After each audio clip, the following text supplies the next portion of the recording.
Affair মানে কি বাবা? হ্যাঁ, অ্যাফেয়ার অ্যাফেয়ার মানে কোনো বিষয়, মানে বিষয় সম্পত্তির বিষয়?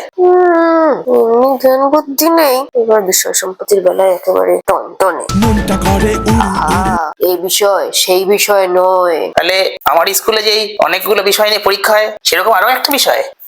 উফ, না রে, ওগুলো তো এক একটা সাবজেক্ট, মানে অন্য বিষয়, মানে পড়ার বিষয়। আর এগুলো হচ্ছে এক একটা জিনিস বা ব্যাপার। যেমন ধর বলে না, কারেন্ট অ্যাফেয়ার্স মানে হলো বর্তমান কোনো বিষয় বা ইদানিং কালের কোনো ব্যাপার বা জিনিস বলতে যা বোঝায়। তাহলে রাজা আর রিনা আর হ্যাভিং অ্যান অ্যাফেয়ার এর মানে কি বাবা? মানে ওরা কোনো একটা কমন জিনিস দুজনে একসাথে শেয়ার করে, নাকি কোনো একটা জিনিস ওদের দুজনেরই?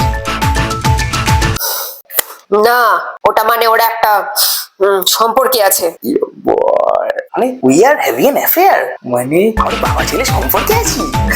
তুই কি চুপ করবি এক্ষুনি? না হলে কিন্তু আর কিছুই ফেয়ার থাকবে না বলে দিলাম। তোর এক্ষুনি সব আনফেয়ার হওয়া শুরু হয়ে যাবে।